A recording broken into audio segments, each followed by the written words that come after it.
11 বছর পর বাড়ির বড় ছেলে আজিয়ান আইমান আজও বাড়ি ফিরছে।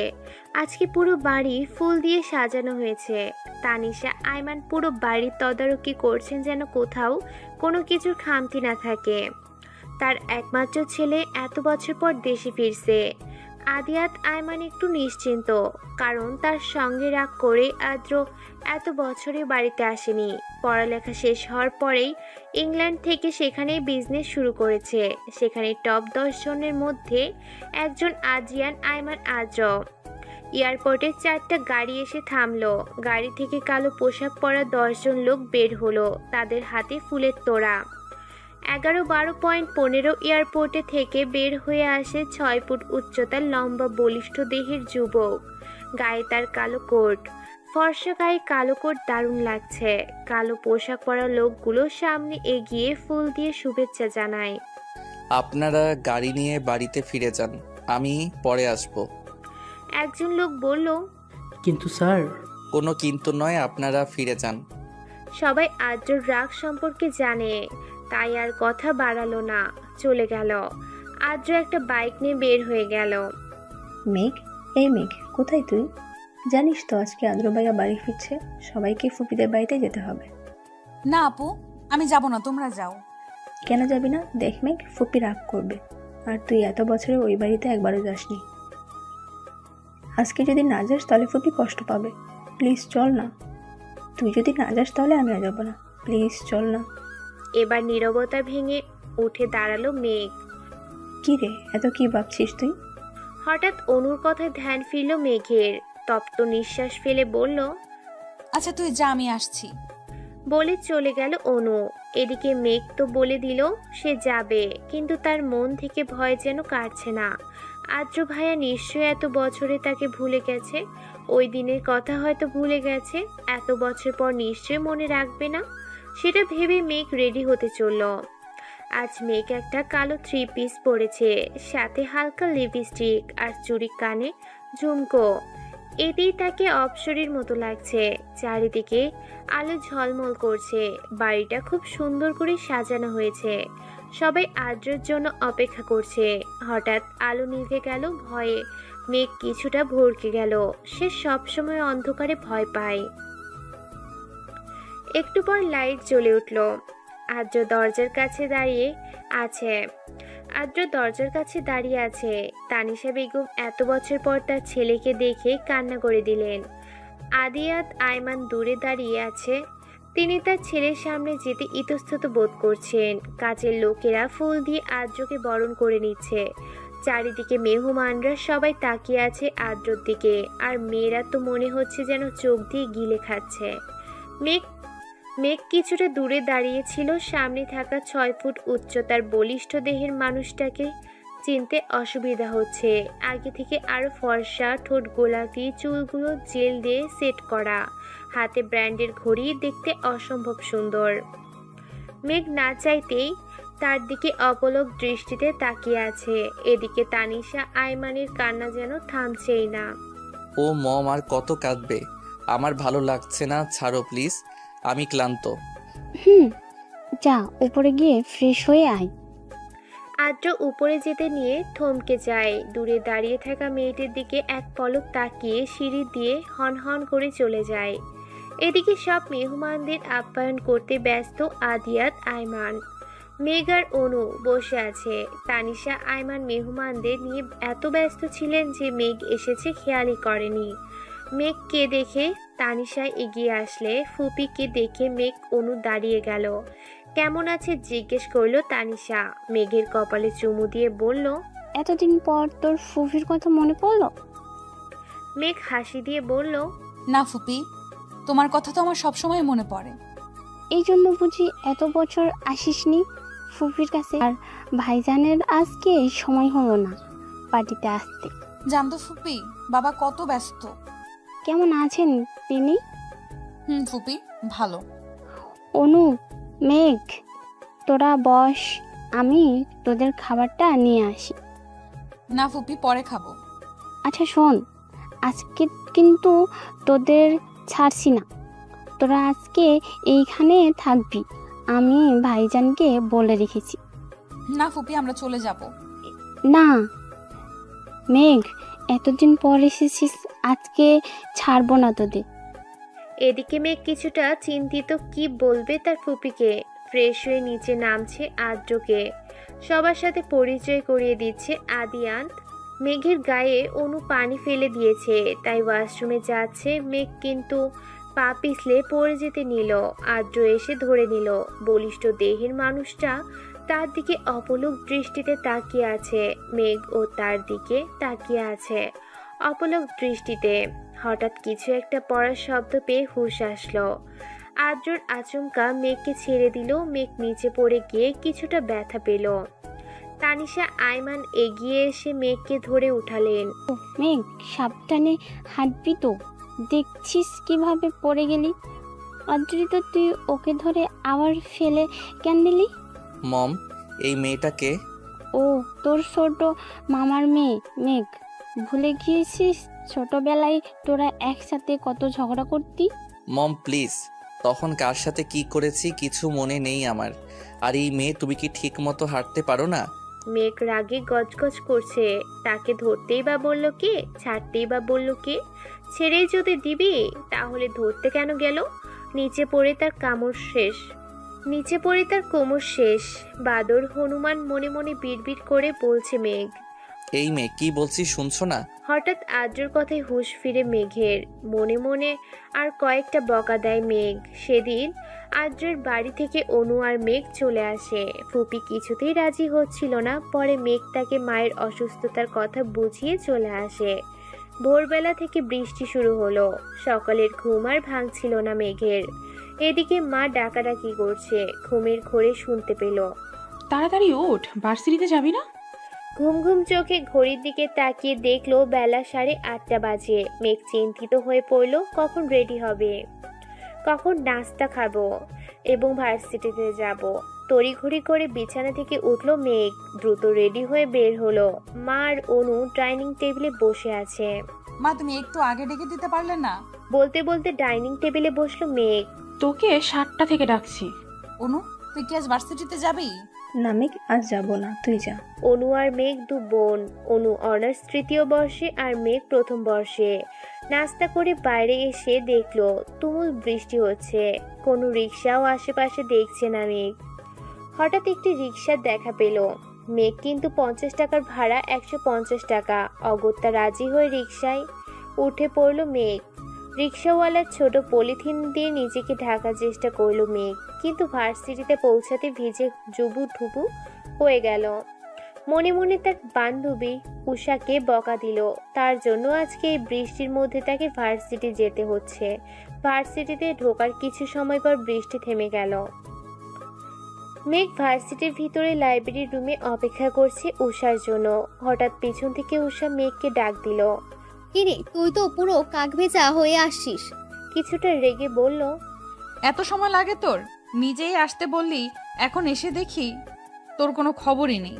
সরি মিক, বৃষ্টি তো সেই জন্য দেরি হয়ে গেছে। তোর সরি তোর কাছে রাখ, আমার শরীর পুরো ভিজে গেছে। আর কি দরকারি কথা বলবি যা তোর ফোনে বলা যাচ্ছিল না, এখানেই বলতে হবে? উষা কিছুটা চিন্তায় পড়ে গেল। কি করে বলবে মেঘকে নীলের কথা, সেটা ভাবতে লাগলো। হঠাৎ মেঘের ডাকে হুঁশ আসলো উষার। কি বলবি বল উষা। বলছি। আসলে আমি আমি মানে কি আসলে আমি মানে কি? আসলে আমি একজনকে ভালোবাসি মেঘ। চোখ বন্ধ করে এক দমে কথাগুলো বলল উষা। মেঘ উষার কথা শুনে বিস্মিত হয়ে চেয়ে রইল। চোখ খুলে উষার দেখলো মেঘ এখনো তার দিকে তাকিয়ে আছে। কিছু বল মেঘ, আমি সত্যি নীলকে ভালোবাসি। মেঘ কিছু সময়ের জন্য যেন অন্য জগতে চলে গেছিল। উষার কথায় হুঁশ আসে। কি, তুই নীলকে ভালোবাসিস?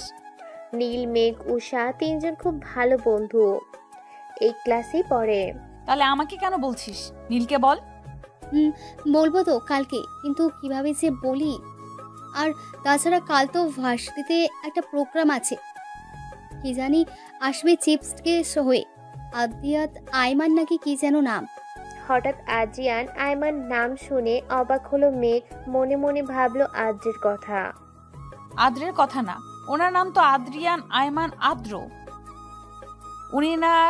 উনি এখানে আসবেননি বা কেন? কি রে, কি ভাবছিস মেয়ে? না কিছু না। তাহলে এটাই কথা থাকলো, কলেজে তুই নীলকে প্রপোজ করছিস। আর শোন উষা, কালকে তুই একটা শাড়ি পরে আসবি। তাহলে তোকেও শাড়ি পরে আসতে হবে মেঘ। যেহেতু কাল অনুষ্ঠানে সবাই শাড়ি পরে আসবে, তাই তোকেও পরে আসতে হবে। এদিকে আদ্র কার সাথে যেন কথা বলছে। ফোনটা রেখে দিয়ে একটা ডেভিল হাসলো আদ্র। মনে মনে বলল, তৈরি থেকো জান, কাল থেকে তোমার শাস্তি শুরু। আমি যতটা কষ্ট পেয়েছি এই 11 বছর, তার থেকে বেশি কষ্ট তুমি পাবে জান। রেডি থেকো। সকালবেলা মায়ের চিৎকারে ঘুম থেকে জেগে উঠল মেঘ। মনে হচ্ছে বাইরে কিছু হয়েছে, তাই তড়িঘড়ি করে বিছানা থেকে উঠল মেঘ। হায় হায়, আমার শখের মুরগিটা কে চুরি করলো? অনু মাকে সান্ত্বনা দিচ্ছে। মেঘ গিয়ে দেখলো তার মায়ের শখের মুরগিটা কে যেন চুরি করে নিয়ে পালিয়েছে। ও মা, কি শুরু করলে সকালবেলা? একটা মুরগির জন্য কেউ এইভাবে চিৎকার করে? মেঘ, মারোটা শখের মুরগি ছিল। জানি, এখন চিৎকার করে কান্নাকাটি করলে কি চোর সেটা বাড়িতে এসে দিয়ে যাবে নাকি?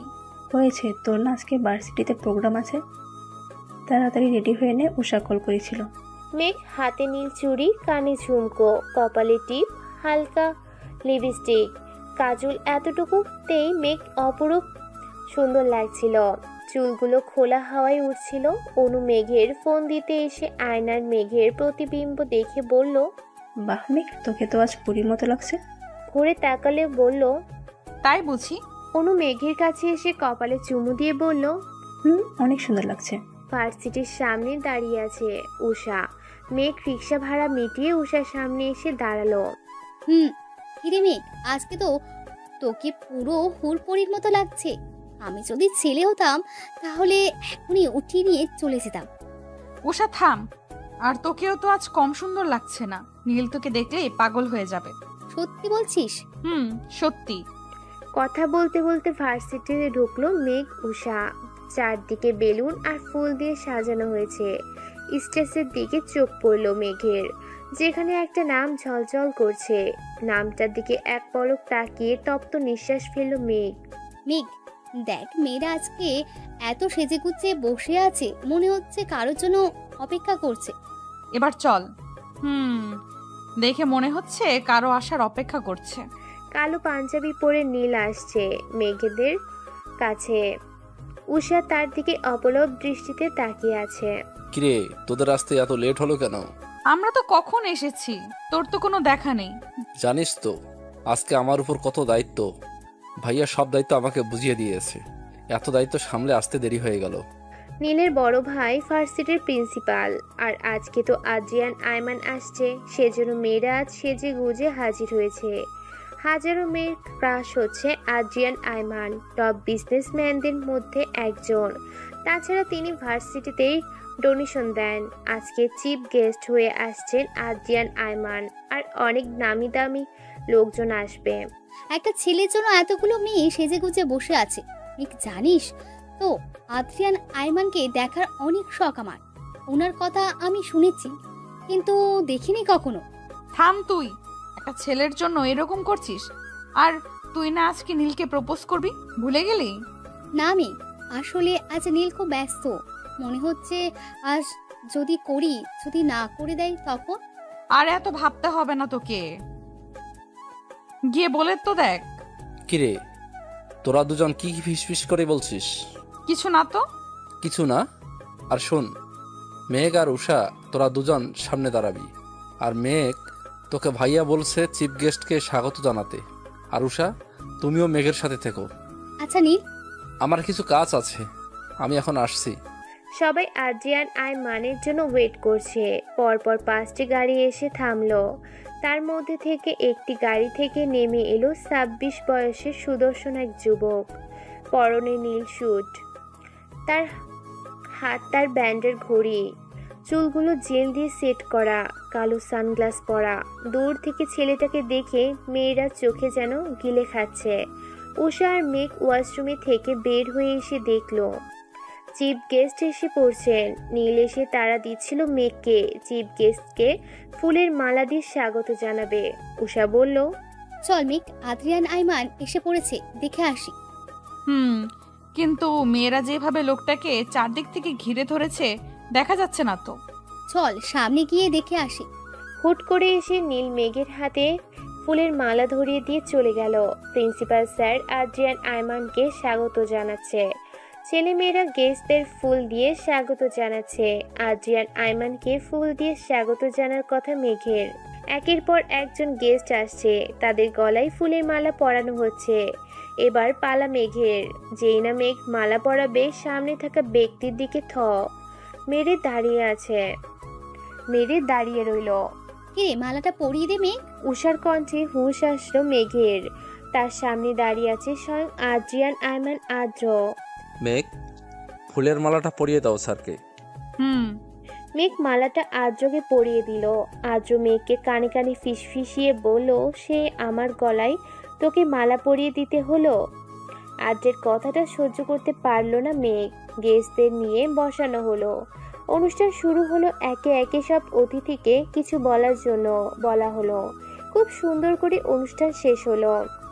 সেদিন উষার আর নীলকে প্রপোজ করা হলো না। ফিরে আসলো উষা। আজ মেঘের মনটা খারাপ, কিন্তু কিসের জন্য তার জানা নেই। অনু এসে বলল, মেঘ, আজ ফুপি আর আদ্রবাই আসবে। কি? হ্যাঁ, কখন? এই একটু পর। আমি নিচে গেলাম, তুই রেডি হয়ে নিচে আয়, মা তোকে ডাকছে। আসছি, তুই যা। এই আদ্রি, তাড়াতাড়ি রেডি হয়ে আয়, বাবা দেরি হয়ে যাচ্ছে তো। আসছি মম। আজ আদ্র খুব সুন্দর একটা নীল রঙের পাঞ্জাবি পরেছে। দেখে তো খুব সুন্দর লাগছে। কিরে মেঘ, ওখানে দাঁড়িয়ে থাকবি নাকি এদিকে আসবি? আচ্ছা মা, আদ্র ভাইয়া কেন আসছেন? এটা কেমন কথা মেঘ? এতদিন পর আদ্র দেশে ফিরেছে, আর ওর মামার বাড়িতে আসবে না? আমি সেটা বলছি না, উনি তো কোথাও যা পছন্দ করেন না। জানি, তোর বাবা ফোন করে আসতে বলেছেন। আর আদ্রের সাথে জানিস তো তোর বাবা কতটা ফ্রি। তোর বাবার কথা ফেলতে পারিনি। ও তাই বলো। আচ্ছা বাবা কোথায়? তোর বাবা বাজারে আদ্রর জন্য তার পছন্দের মিষ্টি আনতে গেছেন। ও মেঘ, অনুকে বল আজ যেন সে শাড়ি পরে। কেন মা? তবে পরে। সেটা বলবো মেঘ চিন্তায় পড়ে গেল। মেঘ অনুকে শাড়ি পরতে সাহায্য করেছিল। হঠাৎ করে কলিং বেলের আওয়াজ শুনে অনু মেঘকে বলল, যা গিয়ে দেখতো মেঘ, ফুপিরা হয়তো চলে এসেছে, দরজাটা খুলে দিয়ে আয়। মেঘ দরজা খুলতেই বিস্মিত নয়নে তাকিয়ে রইল। সামনে আদ্র একটা নীল রঙের পাঞ্জাবি পরে দাঁড়িয়ে আছে, হাতে ব্র্যান্ডের ঘড়ি, মুখে মৃদু হাসি। রেখা টেনে বলল, এখানে দাঁড়িয়ে থাকবো নাকি ভিতরে আসতে বলবেন? আদ্রের কথায় মেঘ একটু লজ্জা পেয়ে বলল, না, ভেতরে আসুন। ফুপি কোথায়? মা আসছেন কিছু জিনিসপত্র নিয়ে। মেঘ আদ্রকে বসিয়ে রেখে মাকে ডাকতে চলল। মা দেখো, আদ্র ভাইয়া চলে এসেছেন। মেঘের মা হন্তদন্ত হয়ে ছুটে এসে বললেন, ও মেঘ, ওখানে শরবতের গ্লাসগুলো আছে, নিয়ে আয়। আর দেখ তো অনু রেডি হয়েছে কিনা, বল তাড়াতাড়ি আসতে। কেমন আছো আদ্র? জি মামনি, ভালো। আপনি কেমন আছেন মেঘের? এই তো তোমাদের দোয়ায় আছি। তা আপা কোথায়? মা আসছেন, বলল কিছু জিনিসপত্র নেওয়ার আছে মেঘের। নাও বাবা, শরবতটা খেয়ে নাও। ব্যস্ত হবেন না মামনি। মেঘ অনুকে শাড়ির কুচি ঠিক করে দিতে দিতে বলল, আচ্ছা অনু, আজ তুই শাড়ি কেন পরছিস? আর আদ্র ভাইয়া যে কিনা জীবনেও তাকে পাঞ্জাবি পরতে দেখলাম না, সে আজ পাঞ্জাবি পরেছে, ব্যাপারটা কি? আমি জানি না, মাকে জিজ্ঞেস কর। আচ্ছা মা তোকে যেতে বলেছে। মেঘের মা আদ্র আর তানিশা আয়মানের সাথে কথা বলছিলেন। মেঘ যেতেই তানিশা আয়মান বলে উঠল, কিরে মেঘ, কোথায় ছিলি এতক্ষণ ধরে? তানিশা আয়মান মেঘের হাত ধরে তার সাথে বসালেন। আদ্র ফোন টিপছিল।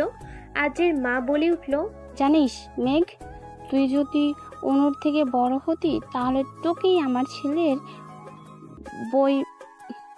বউ বানাতাম। কিন্তু তুই ছোট, অনুর আগে তো তোকে তোর মা বাবা বিয়ে দিবেন না, তাই চাইতেও পারলাম না। তানিশা আয়মানের কথায় মেঘ অবাকের চরম পর্যায়ে পৌঁছে গেল। তার মস্তিষ্কে কথাগুলো যেন ঠিকমতো পৌঁছালো না। কি বললে ফুপি? কিছুই তো বুঝতে পারলাম না। ভাবি, আপনি মেঘকে কিছু জানাননি? আসলে আপা, মেঘকে ওর বাবা জানাতে বারণ করেছিলেন অনুর বিয়ের কথা।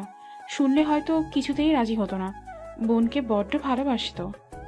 আদ্র এতক্ষণ মোবাইল থেকে মুখ তুলে মেঘের দিকে তাকালো। মেঘের মস্তিষ্কের সাথে যেন মনের দ্বন্দ্ব চলছে। অনু এসে সবাইকে সালাম জানালো। তানিশা আইমান অনুকে আদ্রের পাশে বসালেন। দেখি তো দুজন কেমন লাগছে, বাহ বেশ মানিয়েছে। মেঘের মা বললেন। মেঘের তা তো বটেই। মেঘ যেন কিছুতেই আদ্রের সাথে অনুকে সহ্য করতে পারছে না। কেন সে কারণ তার জানা নেই। আদ্র মাকে বলল, মা, আমার একটা কল এসেছে, আমি একটু কথা বলে আসছি। মেঘ আর ওইখানে বসে থাকতে পারল না। কেন যেন তার বুকের ভিতর অসহ্য যন্ত্রণা হচ্ছে, যার কারণ তার জানা নেই।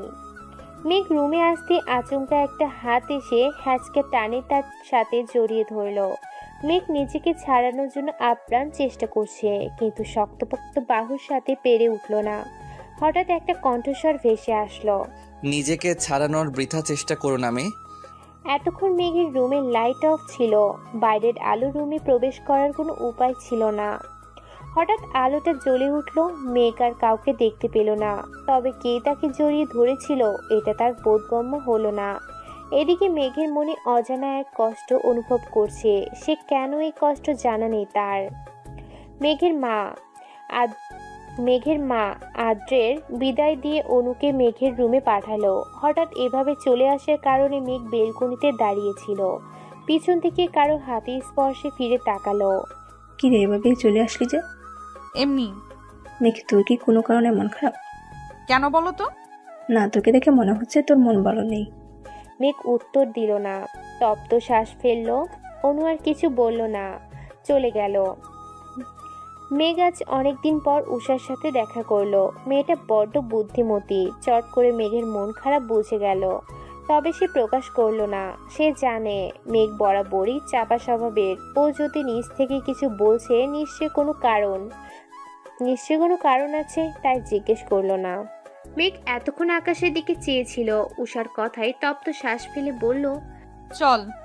মেঘ আর উষা ফুচকা খাচ্ছিল। হঠাৎ বিষম খেলো মেঘ। এক বোতল পানি এগিয়ে দিল। একটা হাত মেঘ তাড়াতাড়ি পানির বোতলটা নিয়ে পানি খেলো। এতক্ষণে পানি খাওয়ার চক্করে সামনে থাকা ব্যক্তিটির দিকে তাকাতেই ভুলে গিয়েছিল। ছেলেটি সুদর্শন যুবক, অপলক দৃষ্টিতে তাকিয়ে আছে মেঘের দিকে। উষার কণ্ঠে হুঁশ ফিরল মেঘের। মেঘের জন্য পানি আনতে গিয়েছিল উষা। মেঘ, ঠিক আছিস তুই? এই নে পানি। মেঘ বলল, আর লাগবে না।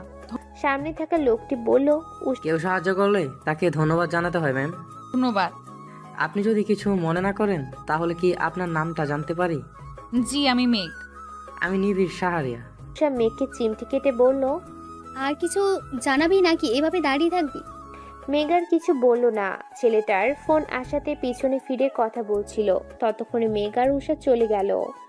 নিবিড় পিছনে ফিরতে আর মেঘকে দেখতে পেল না। তপ্ত শ্বাস ফেলে বলল, কে তুমি মায়াবতী? এ কোন মায়ায় জড়ালে আমায়? অন্যদিকে আদ্র ফোনে কার সাথে যেন কথা বলছিল। ওদিকের কাজ সব ঠিকঠাক? লোকটি উত্তর দিল, জি স্যার। কলটা কেটে আদ্র বলে উঠল, আর কিছু সময়ের অপেক্ষা করো যান, আমি সবকিছু ঠিক করে দিব।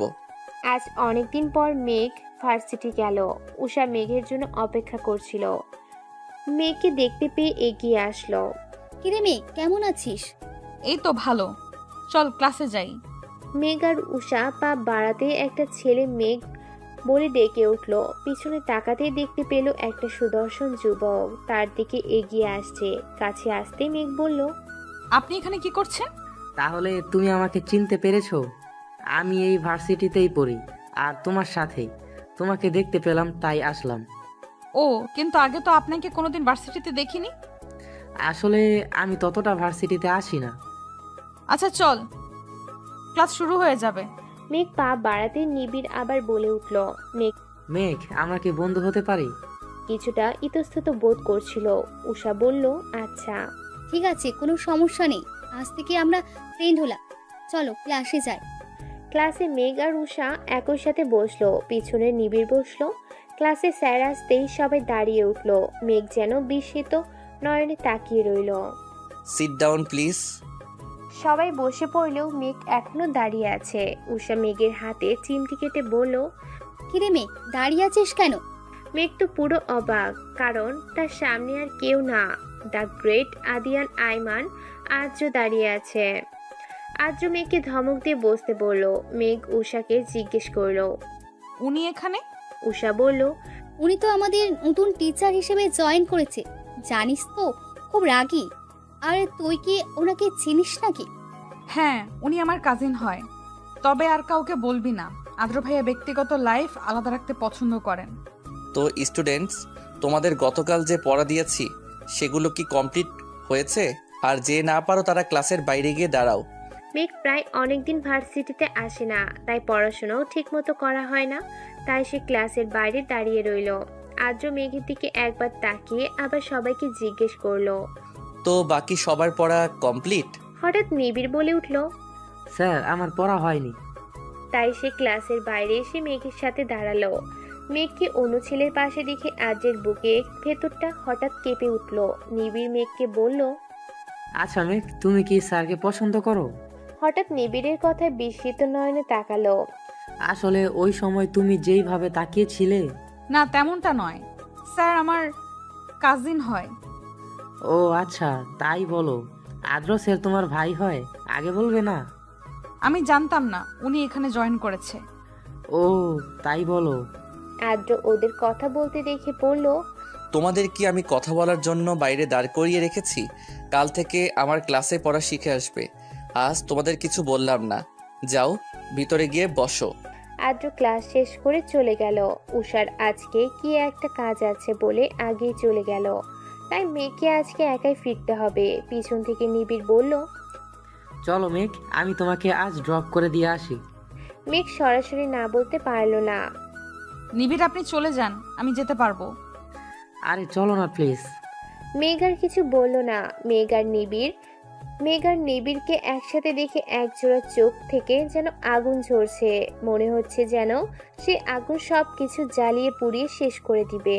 মেঘ বাড়ি ফিরতেই অনু বলে উঠল। মেঘ জানিস তো, ভার্সিটিতে আদ্র ভাইয়া জয়েন করেছে। জানি, আজকে তো দেখলাম। বলেই চলে গেল। ফ্রেশ হয়ে বারান্দায় দাঁড়িয়েছিল মেঘ। পিছন থেকে অনু বলে উঠল। মেঘ তোর কি মন খারাপ? না তো। তাহলে এখানে দাঁড়িয়ে আছিস কেন? ভালো লাগছে না। মেঘ, মা বলেছে আদ্র ভাইয়া যেহেতু তোর ভার্সিটিতে জয়েন করেছে, তোদের সামনে পরীক্ষা, তাই কিছুদিনের জন্য তোকে পড়াতেই বলেছে। উনি কি রাজি হয়েছেন? বলেছে কাল থেকে আসবে। মেঘ অনেক দিন আগের কথা ভাবতে লাগলো। মেঘের যখন 10 বছর, তখন আদ্র তাকে পড়াতো। মেঘ সব সময় আদ্রকে বলতো, আদ্র ভাইয়া বড় হয়ে আপনাকে বিয়ে করব, খুব ভালোবাসবো আপনাকে, আমায় বিয়ে করবেন তো? তখন আদ্র ধমক দিয়ে বলতো, মেঘ তুমি এখনো ছোট, আর এসব কথা যেন তোমার থেকে না শুনি। এসব বললে আমি আর তোমাকে পড়াবো না। পরের দিন থেকে মেঘকে আর পড়াতে আসলো না আদ্র। মেঘের খুব কষ্ট হয়েছিল আদ্র তাকে পড়াতে না আসায়। পরে মাকে জিজ্ঞেস করতে বলল। ছেলেরা কোথাও যেতে পারে না, বন্ধু বান্ধবদের সময় দিতে পারে না, তাই আর পড়াতে আসবে না। তবে মেঘের ছোট মনটি বুঝতে পেরেছিল আদ্র কেন তাকে পড়াতে আসবে না। মেঘের ভাবনার মধ্যে হঠাৎ ফোন বেজে উঠল। ফোনটা হাতে নিয়ে দেখলো নিবিড় কল করেছে। কিছু মুখের আদল বুকের মধ্যে দাগ কেটে দেয়। কিছু মুখের আদল বুকের মধ্যে দাগ কেটে যায়। বুকটা ধরফরিয়ে ওঠে প্রচণ্ড রকমের। এই যে মেঘের মনটা আজ ভালো না, খারাপ, সে বুঝতে পারছে। আজ থেকে মেঘকে পড়াতে আসবে, এটা শুনে যেমন তার ভালো লাগছে তেমনি খারাপও লাগছে। কারণ মানুষটা অন্য কারোর জন্য বরাদ্দ। কথাটা ভাবলেই হাহাকার করে ওঠে। প্রচণ্ড রকমের খারাপ লাগা বয়ে যায়। মনে হয় তার শ্বাস প্রশ্বাস নিতে কষ্ট হয়। আচ্ছা, মানুষটা তার হয়ে থাকলে খুব বেশি কি ক্ষতি হয়ে যেত? ফের যখন বাস্তবতা ফিরে আসে তখন মনে হয় না, উনি কখনোই আমার হতে পারে না। মানুষটা যে তার কখনোই ছিল না। মেঘের সমানে অনেকগুলো বই রাখা, কিন্তু বইয়ের দিকে তার কোনো মনোযোগই নেই। তার মন মস্তিষ্ক যেন দ্বিধায় পড়েছে। এই যে তার সামনে জলজ্যান্ত একটা মানুষ দাঁড়িয়ে আছে, সেদিকে তার খেয়ালই নেই। আদ্র মেঘকে কয়েকবার ডাকলো, কিন্তু কোনো উত্তর পেল না। আদ্র খ্যাক খ্যাক করে কিছুটা কেসে উঠল। মেঘ বিস্মিত নয়নে তাকিয়ে রইল। আপনার কি তাকিয়ে থাকা শেষ হয়েছে মেঘ? মেঘ কিছুটা অপ্রস্তুত হয়ে বলল, আদ্র ভাইয়া আপনি কখন এসেছেন? আমি ঠিক খেয়াল করিনি। আমি অনেকক্ষণ আগে এসেছি, আর আপনি তো মনে হয় না দুনিয়ার কোনো খেয়ালে ছিলেন। কি এত ভাবছেন আপনি? মেঘ কিছুটা কষ্ট পেল, কারণ আদ্র তাকে আপনি করে বলে। সে আদ্র থেকে ছোট হওয়া সত্ত্বেও তাকে আপনি করে বলে। আদ্র বেশ কিছুক্ষণ মেঘকে পড়া নিয়ে কিছু জিনিস বুঝিয়ে দিচ্ছে, কিন্তু সেদিকে তার খেয়াল নেই। সে তো আদ্রকে দেখতে ব্যস্ত। এই যে সে তার মনকে বোঝাচ্ছে, ওই দিকে তাকানো যাবে না, কিন্তু বেহায়া মনটা যেন কোনো বারণ শুনে না। আদ্র এইবার মেঘকে ধমক দিয়ে বলল, আপনি কি আমার কথা শুনছেন মেঘ? মেঘ কিছু বিস্মিত নয়নে তাকিয়ে বলল, আসলে আমি বুঝতে পেরেছি আদ্র ভাই। তারপর 2 ঘন্টা কেটে গেল। আদ্র মেঘকে পড়া বুঝিয়ে চলে গেল। অনেকক্ষণ ধরে পড়ার ফলে মেঘের মাথাটা প্রচন্ড রকমের ব্যথা ধরেছিল। মেঘ ওয়াশরুমে ঢুকে ফ্রেশ হয়ে বারান্দায় 1 কাপ কফি নিয়ে দাঁড়িয়েছিল। তার মনটা যেন বিষণ্ণতায় ছেয়ে গেছে, এক অদ্ভুত মায়ে জড়িয়ে আছে তাকে। আচ্ছা, নিজেকে নিজের চেনা দায়। পথে পথে ঘুরে একা হতাশা মেরুদণ্ডের বক্রতা। কি খুঁজি, কারে খুঁজি? হেরে যাই, হারিয়ে যাই, ভুলে যাই। নিজেকে নিজের চেনা দায়। তপ্ত শ্বাস ফেলল মেঘ। নিজেকে নিজের সাথে লড়াই করতে হচ্ছে প্রতিনিয়ত। এই আমিটার সাথে যুদ্ধ করতে করতে ক্লান্ত তার শরীর। এদিকে আজও একটা লোককে ফোন করলো। কয়েকবার রিং হতে লোকটা ফোনটা রিসিভ করে বলল, স্যার, কাজটা শেষ হতে আরও কিছু সময় লাগবে। আজও মুখটা রাগে গজগজ করছে। আর কত সময় লাগবে? ফোনটা কেটে দিয়ে ফোনটা মেঝেতে ছুঁড়ে ফেললো। সাথে সাথে ছনছন শব্দ হয়ে ভেঙে গেল। তার মনটা বিষণ্ণ, চারপাশে হাহাকার। প্রিয়তমাকে কাছে পেয়েও কষ্ট দিতে হচ্ছে তাকে। নিজ হাতে প্রিয়তমাকে কষ্ট দেওয়ার চেয়ে মৃত্যু শ্রেয় মনে হচ্ছে তার কাছে। কেটে গেছে 2 মাস। এই 2 মাসে আর্য মেঘকে প্রতিদিন পড়াতে আসতো। প্রায় বেশ কদিন ধরে আর্য আর মেঘকে পড়াতে আসে না। মেঘের মনটা এই জন্য খারাপ হয়। নিবিড়ের সাথে এই 2 মাসে বন্ধুত্বটাও গাঢ় হলো। নিবিড় বুঝতে পারে মেয়েটা আর্যকে ভালোবাসে, কিন্তু প্রকাশ করে না। নিবিড় একটা রেস্তোরাঁয় বসে মেঘের জন্য অপেক্ষা করছে। মেয়েটার জন্য বড্ড মায়া হয়। তারও যদি পারতো তাহলে ওর জীবনের সব কষ্ট দূর করে দিত। চেষ্টা করেও বারবার ব্যর্থ হয়। মায়াবতীর কষ্ট লাগলো করতে। নিবিড় কফিতে চুমুক দিতে মেঘ তড়িঘড়ি করে রেস্তোরাঁয় ভিতরে ঢুকলো। নিবিড় ইশারা দিতেই পাশে এসে বসলো। আজ নিবিড় অনেকটা সাহস নিয়ে জিজ্ঞেস করলো, মেঘ, তুমি কি আদ্র স্যারকে ভালোবাসো? নিবিড় এমন প্রশ্নে মেঘ অবাক হলো না। ছেলেটা হয়তো একদিনে বুঝে গেছে, তাই আর কথা ঘুরালো না, সরাসরি জবাব দিল, হ্যাঁ, ভালোবাসা আদ্র ভাইকে আমি ছোটবেলা থেকেই ভালোবাসি। ছোট থেকেই ওনার জন্য আমার একটা অনুভূতির সৃষ্টি হয়েছিল, কিন্তু আমি এই অনুভূতি বুঝতে পারি তখন যখন উনি আমার থেকে দূরে চলে যান। জানো তো, প্রিয় মানুষের শূন্যতা বড় কাদায়। কথাগুলো বলার সময় মেঘের চোখ দিয়ে অশ্রু ঝরছিল। মেঘের চোখে জল দেখে নিবিড় ভিতরে চিনচিন ব্যথা অনুভব করছে। নিবিড় মেঘকে জিজ্ঞেস করলো, মেঘ, তুমি কি আদ্র স্যারকে বলেছো তুমি ওনাকে ভালোবাসো? না, এখন আর বলে লাভ নেই। উনি কখনো আমার হবে না। অনু আপুর সাথে বিয়ে ঠিক হয়ে গেছে, আর উনি আমাকে পছন্দ করেন না, ভালোবাসে না আমাকে। একবার বলে তো দেখো মেঘ। কি হবে বলে? উনি আমাকে ভালোবাসেন না। তবুও একবার বলে তো দেখো। এখনো সবকিছু শেষ হয়ে যায়নি মেঘ। এতে তোমাদের 3 জনের জীবন জড়িয়ে আছে। আমি পারবো না, আমার বোনের সুখ কেড়ে নিতে আমি পারবো না। আমি পারবো না বলেই মেঘ কান্না ভেঙে পড়ে। নিবিড় মেঘকে সান্ত্বনা দেওয়ার মতো ভাষা খুঁজে পাচ্ছে না। মেঘ কিভাবে তার বড় বোনের বিয়ে ভেঙে দিবে? কিন্তু আজ যদি মেঘ না বলতে পারে তাহলে ভিতরে দুমড়ে মুচড়ে শেষ হয়ে যাবে। প্রিয়তমাকে কি করে শেষ হয়ে যেতে দেখবে নিবিড়? হয়তো বলা হবে না প্রিয়তমাকে ভালোবাসার কথা, বলা হবে না তার অনুভূতির কথা। সব কথা অব্যক্ত রয়ে যাবে আজীবন। বাড়িতে এসে একটা সংবাদ শুনে মেঘের মাথায় আকাশ ভেঙে পড়ল। 3 দিন পর আদ্র আর অনুর বিয়ে। মেঘের হৃদয়টা ভেঙে চুরমার হয়ে গেল। অনু এসে মেঘকে জড়িয়ে ধরে বলল, আর তো কয়েকদিন আছি মেঘ, তারপর তো শ্বশুরবাড়িতে চলে যাব। আর তোর সাথে গল্প করা হবে না। মেঘের চোখ দিয়ে দু ফোঁটা জল গড়িয়ে পড়ল। সবার অগোচরে সেই জলে মুছে নিল মেঘ। ও আপু, তুমিও না মন খারাপ করছো কেন? আমি তো যাব তোমার সাথে দেখা করতে, তখন অনেক গল্প করব। আচ্ছা তুমি ছাড়ো তো, আমার কত কাজ, আমার আপুর বিয়ে বলে কথা। বলেই মেঘ রুমে চলে গেল। মেঘ রুমে গিয়ে দরজা বন্ধ করে দেয়। ফ্লোরে বসে হাও মাও করে কাঁদতে থাকে। রুম সাউন্ড প্রুফ বলে কান্নার আওয়াজ বাইরে থেকে শোনা যায় না। মেঘের হৃদয়টা ভেঙে দুমড়ে মুচড়ে গেছে। মেঘের হৃদয় যেন কেউ বারবার ছুরি দিয়ে আঘাত করছে। বিকালের দিকে অনুকে তানিয়া বেগম বিয়ের কেনাকাটা করার জন্য তৈরি থাকতে বলেছে। অনু মেঘের রুমে গিয়ে কয়েকবার ডাকলো, কিন্তু কোনো সাড়া পেল না। ও মনে করলো হয়তো ঘুমিয়ে আছে, তাই বিরক্ত করলো না। অনু তৈরি হয়ে মেঘের রুমে এসে বসলো। ও আপু, আমি কেন যাব? তুই কেন যাবি মানে? তুই আমার বিয়ের শাড়ি থেকে শুরু করে যা যা প্রয়োজন সব কিছু নিজের পছন্দ করে দিবি। আর না শুনতে চাচ্ছি না মেঘ। মেঘ আর কথা বাড়ালো না, তৈরি হয়ে নিল। একটা কালো গাড়ির সাথে হেলান দিয়ে দাঁড়িয়ে আছে আদ্র। কালো কোট আর হাতে ব্র্যান্ডের ঘড়ি, চুলগুলো জেল দিয়ে সেট করা। সব সময়ের মতো আজকেও দেখতে সুন্দর লাগছে। মেঘ আর অনু এগিয়ে যেতে গাড়ির দরজা খুলে দিল আদ্র। মেঘ আদ্রের দিকে এক পলক তাকিয়ে তপ্ত নিঃশ্বাস ফেলেই গাড়িতে উঠে বসলো। একটা বড় শপিং মলে এসে গাড়িটা থামলো। তারা তিনজন মিলে একটা শাড়ির দোকানে ঢুকলো। সবকিছুর আগে থেকেই কেনা হয়ে গেছে, শুধু শাড়িটা বাকি ছিল। অনু একটার পর একটা শাড়ি দেখছে আর মেঘকে বলছে, মেঘ একটা পছন্দ করে দে না, কোনটা নিব ভেবে পাচ্ছি না।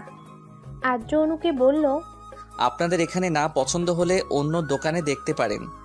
না না, আসলে কোনটা নিব ভেবে পাচ্ছি না। মেঘের নজর গেল একটা কালো শাড়ির দিকে। মেঘের কাছে লাল কালারটা ভালো লাগে, তবে কালো শাড়িটা যেন অসম্ভব সুন্দর লাগছে আজকে। মেঘ শাড়িটা অনুকে দেখিয়ে বলল, দেখো তো ওটা কেমন। অনু শাড়িটার দিকে একবার তাকিয়ে বলল, অনেক সুন্দর, কিন্তু ওটা তো কালো, আর বিয়েতে কালো পরবো না মেঘ। তারপর আরো বেশ কয়েকটা শাড়ি থেকে একটা পছন্দ করল অনু। আপনারা যান, আমার একটা ইম্পর্টেন্ট কল করার আছে, আমি আসছি। আজও মেঘের পছন্দের শাড়িটা কিনে নিল। বাইরে এসে দেখলো মেঘ আর অনু দাঁড়িয়ে আছে। যাওয়া যাক। কথাগুলো লিখে ডায়েরিটা বন্ধ করলো মেঘ। কাল অনুর গায়ে হলুদ। মেহমানরা আজ থেকে আসা শুরু করে দিয়েছে। অনু মেঘের রুমে এসে দেখেও চুপচাপ বসে রয়েছে। কি রে, এভাবে মন খারাপ করে বসে আছিস কেন? কি সব আবল তাবল বলছো? মন খারাপ করে কেন থাকবো? তাহলে রুমে বসে আছিস কেন? ও আপু, ভালো লাগছে না। অনুকে জড়িয়ে ধরে বলল, তুমি কি আমাকে ভুলে যাবে আপু? শোন, ভুলে যাব কেন? আমি কি দূরে কোথাও যাচ্ছি? আর আমি কি আমার এই ছোট্ট পাখিটাকে বলতে পারি? আর তুই মন খারাপ করবি না একদম। তুই যদি মন খারাপ করে বসে থাকিস তাহলে আমারও মনটা খারাপ হয়ে যাবে। মেঘ, আপুর বিয়েতে কই হই হুল্লার করবে তা না, রুমে বসে শোক পালন করছে। কথাটা বলতে বলতে রুমে ঢুকলো নিবিড়। আপনি এখানে? তুমি দাওয়াত দিতে ভুলে গেলেও আন্টি কিন্তু ভুলেনি। আমার তো মনে হচ্ছে তুমি না আন্টি আমার ফ্রেন্ড। আসলে আমি বলবো ভেবেছিলাম, বলা হয়ে ওঠেনি। আচ্ছা, তোমরা দুজন কথা বলো, আমি যাই। আমার ফ্রেন্ডরা কখন আসবে কল করে জিজ্ঞেস করতে হবে। মেঘ, তোমাকে এইভাবে ভালো লাগছে না? তোমার অধর কোণের হাসিটা নেই কেন? বিষণ্ণতায় জীবনটা ছেয়ে গেছে নিবিড়। আমার শ্বাস নিতে কষ্ট হয়, আমি আর পারছি না। মেঘ, নিজেকে সংযত করো, এভাবে চলে না। নিজের ওপর বিশ্বাস রাখো, সব ঠিক হয়ে যাবে। আচ্ছা নিবিড়, উনি আমার হলে কি খুব বেশি ক্ষতি হতো? নিবিড় তপ্ত শ্বাস ফেলল। তার মনে অনেক কথা অব্যক্ত রয়ে গেছে, হয়তো বলা হবে না কখনো। মেঘ, তোমাকে কখনো আমি বন্ধুর মতো দেখিনি। দেখেছিলাম আমার রাজ্যের রানীর মতো। মায়াবতী গল্প বলা হবে না, সব কথা অব্যক্ত রয়ে যাবে আজীবন। কালকে গায়ে হলুদের কোথায় কি হবে সেটা বুঝিয়ে দিচ্ছে তানিশা আইমান। আদিয়াত আইমান আদ্র কোথায় গিয়েছে জিজ্ঞেস করলেন। একটা বড় রেস্টুরেন্টে বসে আছে আদ্র, সাথে তার ভাই, যার সাথে ছোট থেকে বড় হয়েছে, ভাইয়ের থেকে বেশি বন্ধু, যার কাছে আদ্র সব কথা মন খুলে বলতে পারে। কি বল অদ্র, সে কখন এয়ারপোর্ট থেকে এসেছি, চুপ করে বসে আছিস কেন? আদ্র তপ্ত শ্বাস ফেলে বলল, কাল গায়ে হলুদ, মাঝখানে যদি একটা ভুল হয়ে যায় তাহলে আমাদের তিনজনের জীবন তছনছ হয়ে যাবে। এতদিন ভয় না করলেও এখন কিছুটা নার্ভাস ফিল করছি। আচ্ছা, মেঘকে বলেছিস মনের কথা, নাকি এভাবে আরও নিজেকে কষ্ট দিবি? তুই এভাবে থাকলে ভালো থাকবি না আদ্র, এভাবে তোর ভালো থাকবে না। আমি চেষ্টা করছি সব কিছু ঠিক করার, কিন্তু বাবা যদি মেঘের কোনো ক্ষতি করে দেয়, আমি আমার জীবন নিয়ে ভাবি না, কিন্তু মেঘের কিছু হয়ে গেলে আমি বাঁচতে পারবো না। জয় জয় তাকিয়ে আছে এক প্রেমিক পুরুষের দিকে, যে কিনা তার জীবনের থেকে বেশি ভালোবাসে তার প্রিয়তমাকে। আদ্র আর জয় বাড়িতে ফিরতেই তানিশা আয়মান আদ্রকে জিজ্ঞেস করলেন, এত দেরি হলো? আসলে মা, আমি আর জয় শপিং মলে গিয়েছিলাম। তুমি আলো না হও, আদার হয়ে থেকে যাও আমার জীবনে প্রতিটা রাত, তবু তুমি থেকে যাও। তুমি থেকে যাও আমার ঘোর লাগা মেঘ জড়ানো ভালোবাসায়। তোমার নামে সন্ধ্যা নামক আমার এই জীবনে। চারদিকে আলো ঝলমল করছে, মেহমানদের আনাগোনা বাড়ছে। অনু ওর ফ্রেন্ডদের সাথে পার্লারে গেছে। বাচ্চারা হইচই আনন্দে মেতে উঠছে। গায়ে হলুদের অনুষ্ঠান নিজ নিজ বাড়িতেই হবে। মেঘ, তুমি তৈরি হবে কখন? মেঘ পিছনে ঘুরে তাকাতেই দেখতে পেল সুঠাম দেহের অধিকারী একজন সুদর্শন যুবক, পরনে নীল পাঞ্জাবি, হাতে ব্র্যান্ডের ঘড়ি, চুলগুলো জেল দিয়ে সেট করা, অসম্ভব সুন্দর লাগছে। ও নিবিড়, এত লেট কেন হলো? লেট হয়নি ম্যাম। আর তুমি এখনো তৈরি হওনি? যাও তাড়াতাড়ি তৈরি হও। এই তো তৈরি হওয়ার জন্য যাচ্ছিলাম। অনুকে স্টেজে এনে বসানো হয়েছে। একে একে সবাই হলুদ দিয়ে যাচ্ছে। অনু তার কাজিনদের মেঘের কথা জিজ্ঞেস করেছিল কয়েকবার। বলেছে মেঘ তৈরি হচ্ছে। দূরে নিবিড় দাঁড়িয়ে আছে। হঠাৎ একটা মেয়ে এসে নিবিড়ের পাশে দাঁড়ালো। নিবিড় এক পলক তাকিয়ে আবার চোখ সরিয়ে নিল। এই যে মিস্টার, নাম কি? আমাকে বলছেন? যেহেতু আপনি এখানে দাঁড়িয়ে আছেন তো আপনাকেই বলছি। ও, আমি নিবিড় সাহারিয়া, মেঘের ফ্রেন্ড। ও, আমি তানিশা, মেঘের কাজিন। তো আপনি দাঁড়িয়ে আছেন কেন? আসলে মেঘের জন্য ওয়েট করছি, ও আসলে একসাথে যাব। মেঘ একটা হলুদ কালারের লেহেঙ্গা পরেছে, হাতে চুড়ি, হালকা লিপস্টিক, চোখে কাজল, সিম্পল মেকআপ, কানে ঝুমকো, সবকিছু ঠিকঠাক করে আয়নার সামনে দাঁড়ালো। হঠাৎ আলো নিভে গেল। মেঘ আলো নিভে যাওয়াতে ভয় পেল। তবে বাইরের কিছুটা আলো আসছে, তার মানে কি ওর রুমের লাইট নষ্ট হয়ে গেল? আচমকা একটা হাত এসে হ্যাঁচকে টান দিয়ে নিজের সাথে মিশিয়ে নিল। মেঘ আচমকা টান দিয়ে ওতে ভীত হলো। নিজেকে ছাড়ানোর আপ্রাণ চেষ্টা করলো, তবে লম্বা দেহের অধিকারী মানুষটার সাথে পেরে উঠল না। মেঘের কানের সামনে একটা কণ্ঠস্বর ফিসফিসিয়ে বলল, নিজেকে ছাড়ানোর বৃথা চেষ্টা করো না মেয়ে। আচ্ছা, এইভাবে সেজেছ কেন? আমাকে মাতাল করতে? আমি তো এমনিতেই মাতাল, তোমার মাতাল করা ভালোবাসায়। কণ্ঠস্বরটা শুনে মেঘ ভীত হলো। কারো আসার শব্দ শুনে লোকটা মেঘকে ছেড়ে দিল। মেঘ যেন হাঁপ ছেড়ে বাঁচল। মেঘ, তুমি কি ভিতরে আছো? কে? ও নিবিড়, আমি নিবিড়। ও নিবিড়। নিবিড় রুমে ঢুকে দেখতে পেল লাইট অফ। তোমার রুমের লাইট অফ কেন? জানি না, হঠাৎ লাইট চলে গেল। রুমের লাইট জ্বলে উঠল। নিবিড় মেঘের দিকে তাকাতেই দেখলো যেন কোনো পরী পৃথিবীতে নেমে এসেছে। অপলক দৃষ্টিতে তাকিয়ে রইল। কি হলো, চলো। মেঘের কথায় হুঁশ ফিরল নিবিড়ের। হ্যাঁ, যাচ্ছি। অনুকে মেঘ আর নিবিড় হলুদ ছোঁয়ালো।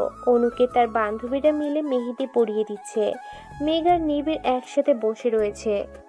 মেঘ, তুমি মেহেদি কখন লাগাবে? নিবিড়, আমি মেহেদি লাগাবো না, ভালো লাগছে না। ও মেঘ, প্লিজ এভাবে মন খারাপ করে থেকো না। কারো জন্য জীবন থেমে থাকে না। আমার জীবন তো থমকে রয়েছে নিবিড়। তপ্ত শ্বাস ফেলো নিবিড়। উঠে গিয়ে হাতে করে একটা মেহেদি নিয়ে আসলো। মেঘ নিবিড়ের হাতে মেহেদি দেখে জিজ্ঞেস করলো, তুমি মেহেদি দিবে? না ম্যাম, আপনাকে দিয়ে দিব। মানুষ বলে যার মেহেদির রং যত লাল হয় তার বর তাকে তত বেশি ভালোবাসে। তুমি মেহেদি দিতে পারো? মেঘের হাতে নিবিড় মেহেদি পরিয়ে দিচ্ছে। দূর থেকে এক জোড়া চোখ তীক্ষ্ণ দৃষ্টিতে তাকিয়ে রয়েছে। তার চোখ দিয়ে যেন আগুন ঝরছে। তুমি তো অনেক সুন্দর করে মেহেদি দিতে পারো। পছন্দ হয়েছে? তানিশা মেঘের পাশে এসে বসলো। মেঘের উদ্দেশ্যে বলল, মেঘ আজকে আমি তো রুমে থাকবো, আর অনু আপু ওর ফ্রেন্ডদের সাথে থাকবে বলেছে। আচ্ছা, বাহ, তোর হাতের মেহেদির ডিজাইনটা তো খুব সুন্দর হয়েছে। কে দিয়ে দিল? ও জানিস তো, নিবিড় খুব সুন্দর করে মেহেদি দিতে পারে, ও আমাকে দিয়ে দিল। তো মিস্টার নিবিড় শুধু নিজের ফ্রেন্ডকে মেহেদি দিলে হবে? কাজিনরা কোথায় যাবে? হুম। ও মিস তানিশা, আপনি দাঁড়ান, আমি মেহেদি নিয়ে আসছি। অনুষ্ঠান শেষ হয়েছে প্রায় 1 ঘন্টা আগে। অনু আর পারছে না, খুব টায়ার্ড লাগছে। তাই ওর বান্ধবীকে বলে, তোরা গিয়ে শুয়ে পড়, আমি ফ্রেশ হয়ে আসছি। অনু ফ্রেশ হয়ে আসতে লাইট অফ হয়ে গেল। হঠাৎ একজোড়া হাত এসে মুখ রুমাল দিয়ে চেপে ধরলো। সাথে সাথে অনু অজ্ঞান হয়ে গেল। অনেক রাত হয়েছে বিধায় এদিকটায় মানুষ নেই বললেই চলে। লোকটি সহজেই অনুকে বের করে আনতে পারলো। বাইরে একটা কালো গাড়ি দাঁড়িয়ে রয়েছে। লোকটি অনুকে সেই গাড়িতে উঠিয়ে দিল। নিজে ড্রাইভিং সিটে এসে বসে পড়লো। গাড়ি চলছে আপন গতিতে। রাতে পূর্ণিমার চাঁদের দিকে তাকিয়ে আছে মেঘ। মুগ্ধ নয়নে তাকিয়ে দেখছে পূর্ব আকাশের বুকে দ্বাদশী চাঁদ অপরূপ সুধাদ নিয়ে জেগে উঠতে। চাঁদনি রাতের প্রকৃতি এক মায়াময় সৌন্দর্যের অধিকারী। আকাশের বুক থেকে জ্যোৎস্নার রাশি ছড়িয়ে পড়ে সমস্ত পৃথিবীর বুকে আর জাগিয়ে তোলে মোহময় রূপ মাধুর্য। জ্যোৎস্নার অজস্র ধারায় স্নাত হয় নীরব প্রকৃতি। দুচোখ দিয়ে অশ্রু গড়িয়ে পড়ছে মেঘের। আজই তার শেষ কান্না, আর সে কাঁদবে না। তাকে এগিয়ে যেতে হবে, নিজের জন্য না হলেও তার পরিবারের জন্য। আলো আধারে স্নিগ্ধ মিতালিতে ঝলমল করে ওঠে জ্যোৎস্না প্লাবিত রাত। এমন রাতের অস্পষ্ট মায়ালোকে নিমজ্জিত থাকে প্রকৃতি। জ্যোৎস্নার আলো ছড়ায় নৃত্য প্রকৃতি প্রেমী। হাত পা বাঁধা অবস্থায় একটা মেয়েকে অন্ধকার ঘরে আটকে রাখা হয়েছে। কালো মাস্ক পরা একটা ছেলে জ্যোৎস্নার আলোয় মেয়েটাকে খুঁটিয়ে খুঁটিয়ে দেখতে লাগলো। চাঁদের মায়াবী আলোয় মেয়েটার সৌন্দর্য দ্বিগুণ ফুটে উঠেছে। ছেলেটার মেয়েটাকে ভালোভাবে দেখে মনে মনে বলল, তোমার মতো এক মায়াবতীকে আমার রাজ্যে রানী করার কথা ভেবেছিলাম। এখন মনে হচ্ছে কি জানো? স্মিথ হেসে বলল, আমার কাছাকাছি পেয়ে গেছি। জ্যোৎস্নার আমিও সুধা মেঘের শরীরের ওপর লুটোপুটি খাচ্ছে। আর মেঘ মুগ্ধ হয়ে আকাশের পানে চাঁদের দিকে তাকিয়ে আছে। চোখ দিয়ে পড়ছে অজস্র অশ্রুকণা। সেদিকে তার খেয়ালই নেই। সে মুগ্ধ নয়নে তাকিয়ে আছে প্রকৃতির পানে। জ্যোৎস্নার অপরূপ সৌন্দর্যের মাঝে জ্যোৎস্নার উপরে পড়া নিস্তব্ধতা রোমান্টিক স্মৃতির জগতে নিয়ে যায়। জ্যোৎস্নার এই অপরূপ সৌন্দর্য না দেখলে হয়তো অপূর্ণ রয়ে যাবে জীবন। আজ সারা রাত হয়তো এভাবেই কেটে যাবে। মেঘের চোখ দিয়ে অশ্রুকণা ঝরছে। মেঘের চিৎকার করে বলতে ইচ্ছে করছে, হে পৃথিবী, যাকে পাবো না তাকেই কেন ভালোবাসলাম? পাবো না জেনেও কেন তার পিছু ছুটলাম? আমার ভাগ্যে কেন তাকে লেখা হলো না? কথাগুলো যেন স্তব্ধ হয়ে রয়ে গেছে মেঘের মাঝে। সে নির্বিকটা কথা যেন আটকে গেছে। তার কাছে বেঁচে থাকা যেন দুষ্কর হয়ে গেছে। যদি আত্মহত্যা করা পাপ না হতো তাহলে সে নিঃসন্দেহে তা বেছে নিত। এই অসহ্য যন্ত্রণা তাকে কুড়ে কুড়ে খাচ্ছে। তার কাছে অসহ্য যন্ত্রণা থেকে মৃত্যু শ্রেয় বলে মনে হচ্ছে। আজ মেঘ আকাশে পানে তাকিয়ে বলে উঠল, পরের জন্মে সহস্র কোটি তারা হব, দূরে থেকে দেখবো তোমায়, সেখান থেকে বলবো তোমায় ভালোবাসি, ভালোবাসি, খুব বেশি ভালোবাসি। তুমি শুনতে পাবে কি সেই ধ্বনি? নিজের কথায় নিজেরই হাসি পাচ্ছে মেঘ। নিজের কথায় নিজেই হাসে মেঘ। জীবনটা তার হেলায় ভাসছে। তার মন মস্তিষ্ক দ্বিধায় পড়েছে। মেঘ আর ডায়েরিটা নিয়ে ফেলে দিল বারান্দা থেকে। কি হবে ডায়েরিটা রেখে? ডায়েরির পাতায় পাতায় রয়েছে অজস্র স্মৃতি। ডায়েরির পাতায় পাতায় না হয় পড়ে থাকুক তার অব্যক্ত ভালোবাসা। আকাশের দিকে মুগ্ধ নয়নে তাকিয়ে আছে একটা ছেলে।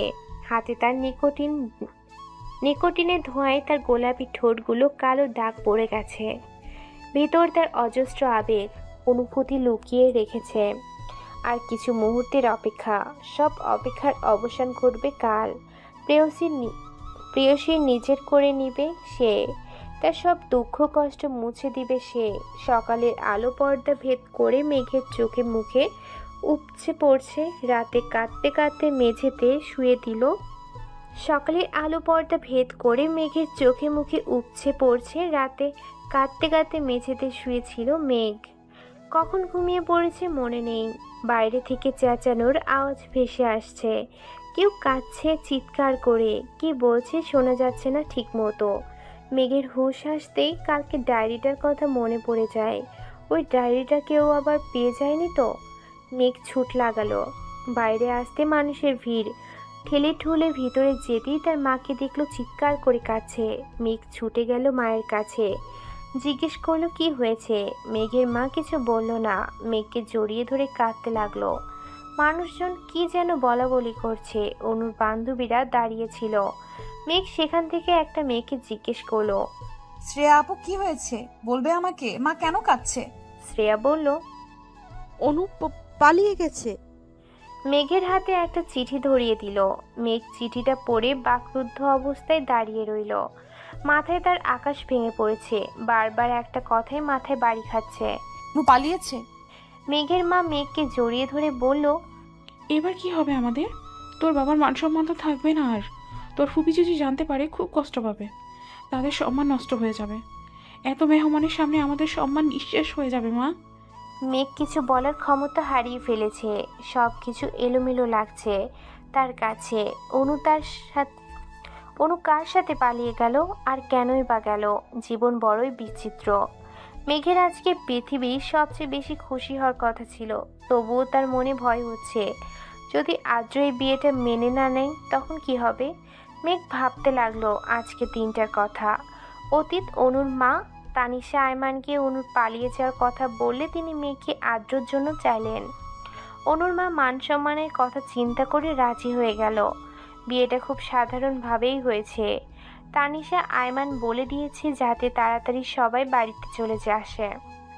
বর্তমান কারোর পায়ের শব্দ শুনে মেঘের হুঁশ আসলো। তানিশা আয়মান এসেছে। মেঘ ছলছল নয়নে তাকিয়ে রইল। তানিশা আয়মান মেঘের কাছে এসে মাথায় হাত বুলালেন। হঠাৎ মেঘ তানিশা আয়মানকে জড়িয়ে ধরে কাঁদতে লাগলো। আকস্মিক এমন ঘটনা বুঝতে সময় লাগলো। তানিশা আয়মানের মেঘকে বললেন, এই মেঘ, কান্না করছিস কেন? মায়ের কথা মনে পড়ছে বুঝি? মেঘের কান্না যেন থামছে না।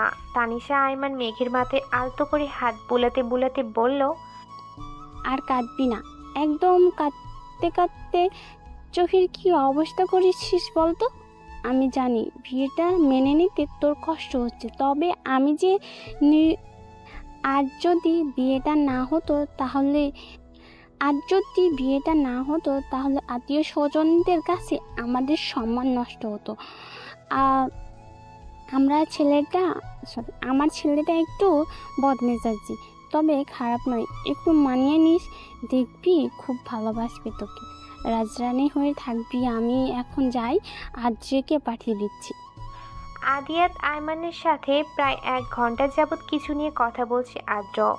তানিশা আয়মান দরজার বাইরে এসে দেখলো এখনো দরজা লাগানো। আদ্রকে কয়েকবার ডাকলো, কিন্তু ভিতর থেকে কোনো সাড়া শব্দ পাওয়া যাচ্ছে না। তানিশা আয়মানকে দরজার বাইরে দাঁড়িয়ে রইল। হঠাৎ দরজা খোলার শব্দে দরজার দিকে তাকাতেই আদ্রকে দেখতে পেলেন। আদ্র রাগে গজগজ করছে। তানিশা আয়মান আদ্রকে কিছু বলতে যাবে, তার আগেই হাতে থাকা মুঠো ফোনটি বেজে উঠল। মেঘের মা ফোন করেছে হয়তো। মেয়ের জন্য চিন্তা হচ্ছে। তাছাড়া অনু বাড়িতে ফিরেছে কি সেটাও জিজ্ঞেস করা হয়নি। তানিশা আয়মান কথা শেষ হতেই দেখলো আদ্র নেই। তিনি ভাবলেন হয়তো রুমে চলে গেছে। শরীর আর চলছে না। তানিশা আয়মানের সকাল থেকে এত ঝামেলা, তার উপর এত আত্মীয় স্বজন, সবাইকে সামলাতে হিমশিম খাচ্ছিলেন। রুমে গিয়ে দেখলেন আদ্রিয়ান আয়মান রাগী গজগজ করছেন। তানিশা আয়মান ব্রু কুঁচকালেন, জিজ্ঞেস করলেন, বাবা, ছেলে আবার ঝগড়া করছো?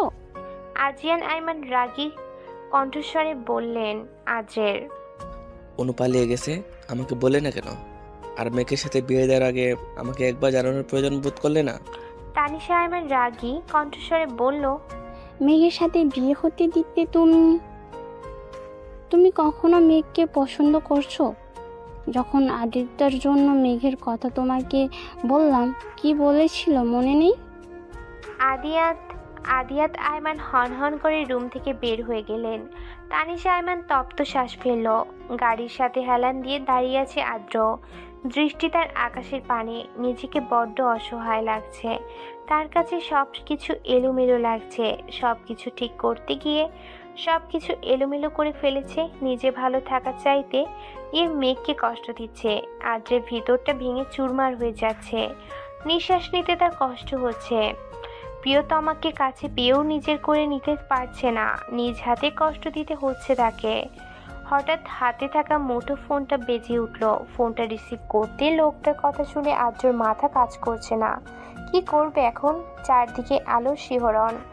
আলোয় ভরা চাঁদের জ্যোৎস্নার প্লাবনে ডুবে যায়। চাঁদের রাতের মোহনীয় রূপ সৌন্দর্য প্রতিটি মানুষের মনে রঙ ধরায়। মেঘের এই চাঁদনি রাতে উপভোগ করতে ভীষণ ভালো লাগছে। তবে কেমন যেন একটা সুখের মতো ব্যর্থ বুকের তলায় জমা হয়। অথচ সেই ভাব প্রকাশের ভাষা নেই। জ্যোৎস্নার মায়াবী রূপ মানুষের মন যৌবনের আবির ছড়িয়ে দেয়, রাঙিয়ে তোলে মানুষকে। মেঘের ইচ্ছে হচ্ছে জ্যোৎস্নার এই রাত তার প্রিয় মানুষকে উপভোগ করতে, কিন্তু আদ্র আসার কোনো নামগন্ধ নেই। মেঘ ক্লান্ত থাকায় অপেক্ষা করতে করতে ঘুমিয়ে পড়ছে। সকালবেলা চিৎকার চেঁচামেচিতে ঘুম ভাঙল মেঘের। রাতে ঘটনা ভাবতে ভাবতে লাগলো আদ্রের জন্য অপেক্ষা করতে। সকালবেলা চিৎকার চেঁচামেচিতে ঘুম ভাঙল মেঘের।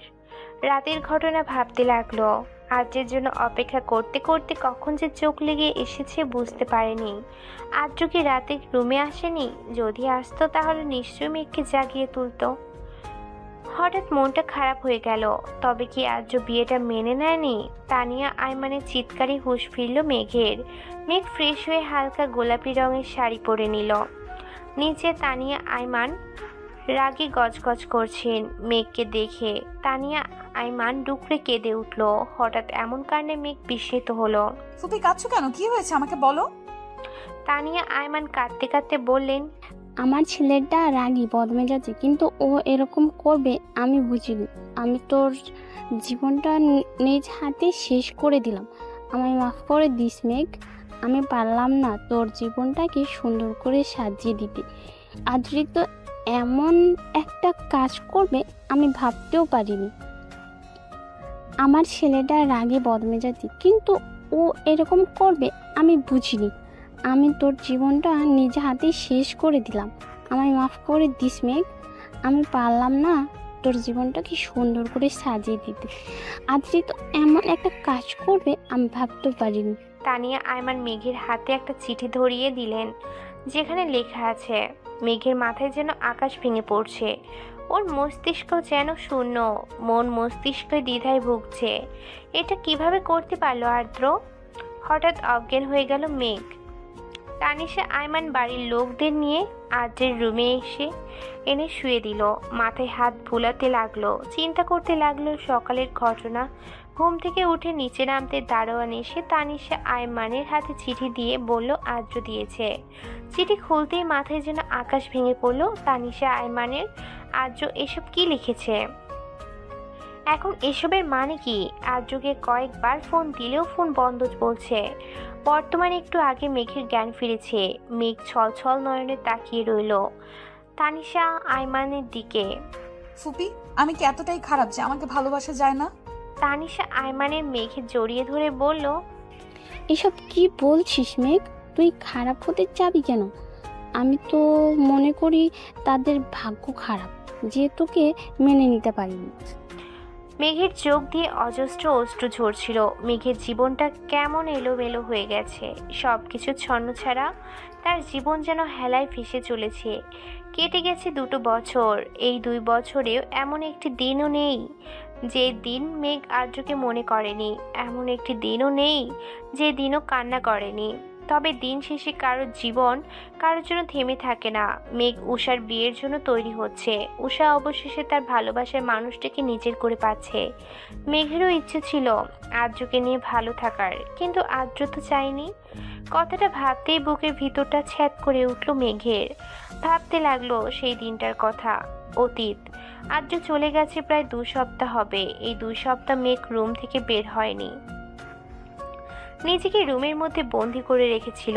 তানিশা আইমান মেঘের মাকে সব জানানোর পর ওরা মেঘকে নিয়ে যেতে চেয়েছে, কিন্তু মেঘ যায়নি। তানিশা আইমান আদ্রর উপর রাগ করে আর ফোন করেনি।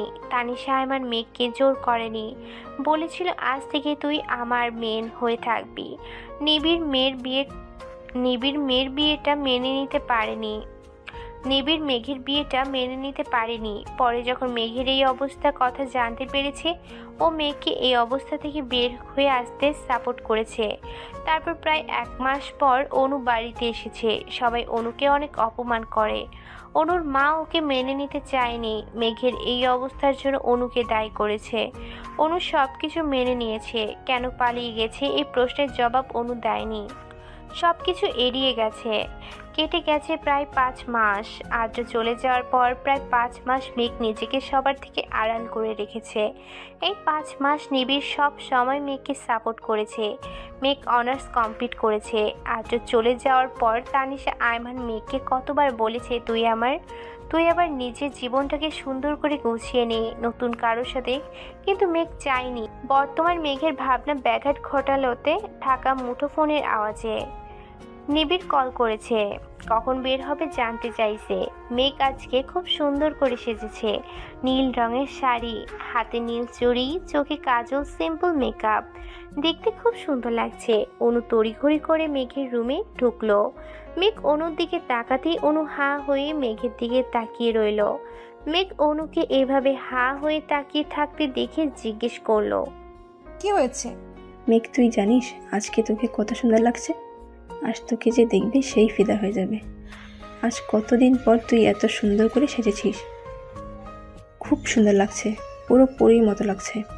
হয়েছে, তুমি কখন যাবে? ও জানিস তো মেঘ, জয় এখনো তৈরি হয়নি। আমি কতবার ফোন করে বলেছি তাড়াতাড়ি আসতে, ও এখনো আসছে না। একটা কথা বলো, তুমি কি সেদিন জয় ভাইয়ের সাথে পালিয়েছিলে? অনু নিরুত্তর। মেঘ এই নিয়ে বহুবার এই প্রশ্নটা করেছে, কিন্তু কোনো উত্তর দেয়নি অনু। মেঘ বলল, আচ্ছা ঠিক আছে, আমি জয় ভাইয়াকে বলে দিব যাতে আমার এই সুন্দরী আপুটাকে আর ওয়েট না করায়। আমি যাচ্ছি, তুমি জয় ভাইয়ার সাথে তাড়াতাড়ি এসো। নিবিড় আমার জন্য ওয়েট করছে। বাইরে একটা কালো গাড়ির সাথে হেলান দিয়ে দাঁড়িয়ে আছে নিবিড়। নীল পাঞ্জাবি, হাতে ব্র্যান্ডের ঘড়ি, চুলগুলো জেল দিয়ে সেট করা, কালো সানগ্লাস, দেখতে সুদর্শন যুবক। মেঘ বাইরে বের হতেই নিবিড়ের চোখ পড়ল মেঘের দিকে। নিবিড় অপলক দৃষ্টিতে তাকিয়ে আছে মেঘের দিকে। মেঘ বলল, কি দেখছো? তোমাকে। বলেই হুঁশ এলো নিবিড়ের মানে। এই যে তোমার ড্রেস আমার সাথে মিলে গেল, এইটাই দেখছি। ও চলো তাড়াতাড়ি। হ্যাঁ চলো। চারদিকে আলো ঝলমল করছে, বিভিন্ন রকমের ফুল দিয়ে সাজানো হয়েছে। বিয়ে বাড়ি বলে কথা।